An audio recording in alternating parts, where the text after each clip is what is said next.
ஐயோ, இல்லை இல்லை அப்பா, நில்லுங்கள். என் மிகச்சிறந்த ஓவியத்தை ஏன் பாழாத்துகிறீர்கள்? உங்களுக்கு என்ன அறிவு திட்டுவிட்டதா?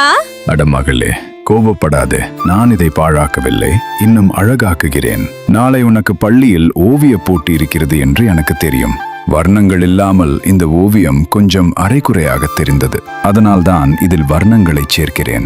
என் மகள் போட்டியில் முதலிடத்தை பிடிக்க வேண்டும் என்பதற்காக.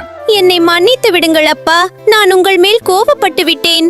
ஆனால் அப்பா, நீங்கள் ஏன் யூடியூபில் இவ்வளவு கஷ்டப்படுகிறீர்கள்? நம்மை யாரும் ஆதரிப்பதும் இல்லையே. பரவாயில்லை என் செல்ல குழந்தையே. நாம் ஏழைகள் என்பதால் மக்கள் நம்மை ஆதரிப்பதில்லை என்று எனக்கு தெரியும். ஆனால் பார், இன்று நல்ல உள்ளம் படைத்தவர்கள் அனைவரும் இந்த வீடியோவை லைக் செய்து சேனலை சப்ஸ்கிரைப் செய்வார்கள். மேலும் கமெண்டில் தங்கள் அன்பு அப்பாவுக்காக நிறைய சிவப்பு இதயங்களை கொடுப்பார்கள். இன்று கமெண்டில் யார் அதிக சிவப்பு இதயங்களை கொடுக்கிறார்கள் என்று பார்ப்போம்.